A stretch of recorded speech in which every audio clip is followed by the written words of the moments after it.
ogun tó ń bọ̀ yóò gbọ́dọ̀ jà o. Arán mi sí yín ààrẹ orílẹ̀-èdè wa Bola Ahmed Tinubu. Ogun tó ń bọ̀ yìí, ogun yóò gbọ́dọ̀ jà o. Ààrẹ wa sà, ohun tẹ́ ń wòran yìí kìí ṣeré o. Nínú ìrìn àjò àdúrà, ohun tí mo mú mi rí, tá mú mi rí, ó lágbára gidi gan o. Ẹ̀yin náà tún wọn tó tún ṣẹlẹ̀ ní ọ̀nà Ìdó ní Ọ̀yọ́ State. Ṣé ẹ tún ti gbọ́ ohun tó tún ṣẹlẹ̀? Ìjọba Bola Ahmed Tinubu ẹ ti ń fi ọmọ Yorùbá lẹ̀ fún àwọn Fúlàní pọ̀.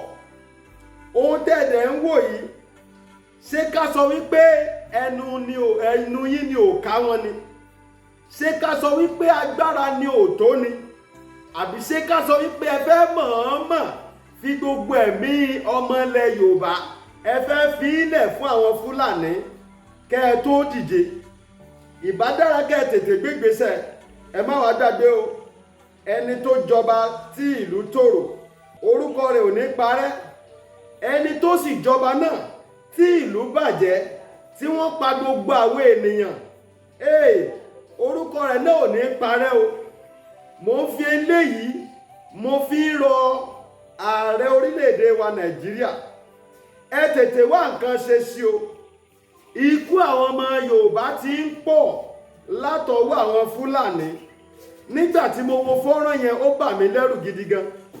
Ó dẹ̀ bà mí nínú jẹ́ wípé ṣó yẹ kó rí bẹ́ẹ̀. Tí àwa tá a jẹ́ òjíṣẹ́ Ọlọ́run ò bá sì sọ̀rọ̀, àwọn ènìyàn ó máa nàka àléébù sí wa. Ìdí rèé tí ẹ̀mí Olúwa fi ní kí n wá kìlọ̀ fún ààrẹ orílẹ̀-èdè Nàìjíríà wípé ẹ tètè gbé ìgbésẹ̀ tó tó àti ìgbésẹ̀ tó yẹ.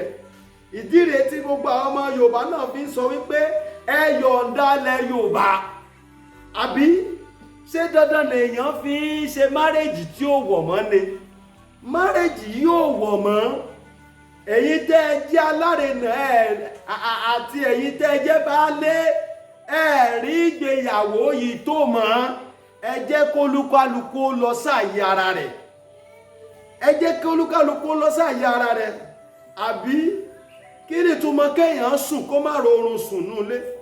Kí ni túmọ̀ kéèyàn wà láyé kó jẹ́ pé ọ̀tọ̀ láyé pé ebi ń pààyàn, ọ̀tọ̀ láyé pé ẹ̀rù ẹ̀mí èèyàn tún ń ba ènìyàn?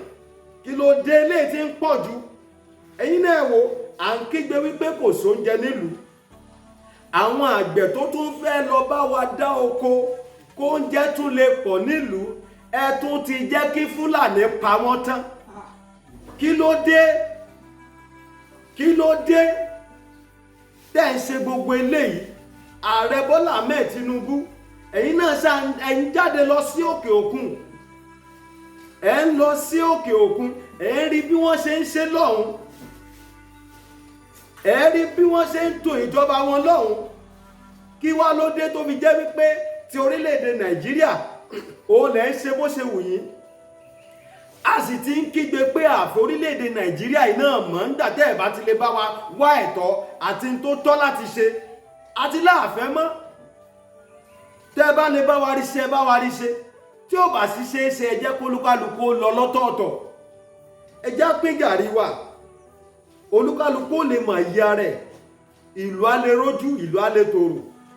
Mo tún fi àsìkò yìí náà ké sí gbogbo ẹ̀yin abẹnugan, ẹ̀yin alẹ́nu lọ́rọ̀, tẹ́ ẹ lè bá wa ṣe ń tó tọ́, ẹ má wòran o.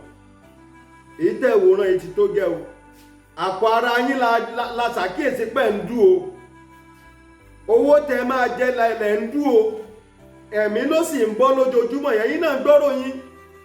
Ìròyìn dọ́dọ̀ yín. Olúwa ní ká sọ fún yín pé kẹ́ tètè yí padà kó má bàa pẹ́ jù. Ohun Olúwa lélẹ́yìí o. Ẹ tètè yí padà kó má bàa pẹ́ jù. Kí ohun tá ò lérò má bàa ṣẹlẹ̀. Kí àwọn nǹkan tá a rò pé a fẹ́ kó má bàa di nǹkan tá a fẹ́ mọ́ wa lọ́wọ́. Ìkìlọ̀ rèé o, ohun Olúwa sì ni.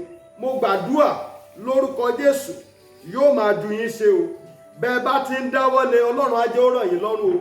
Mo gbàdúrà o, lágbára Ọlọ́run ẹnì kọ̀ọ̀kan yín lórúkọ Olúwa, lórúkọ Jésù, ẹ̀ nífẹ̀ẹ́ mi tí yín náà ṣe o.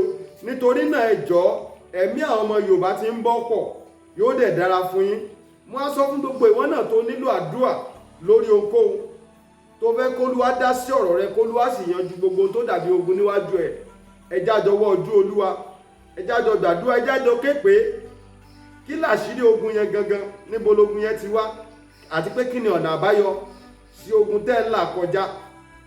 Ẹ̀rọ ìbánisọ̀rọ̀ tẹ́ fi pè mí òun ni +234 70 25 47 54 27.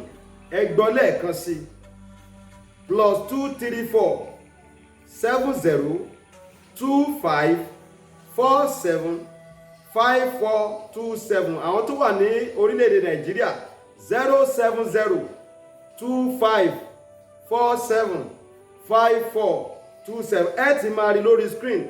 A ṣe parí ààwẹ̀ funfun àtàdúrà ogójì ọjọ́ ni.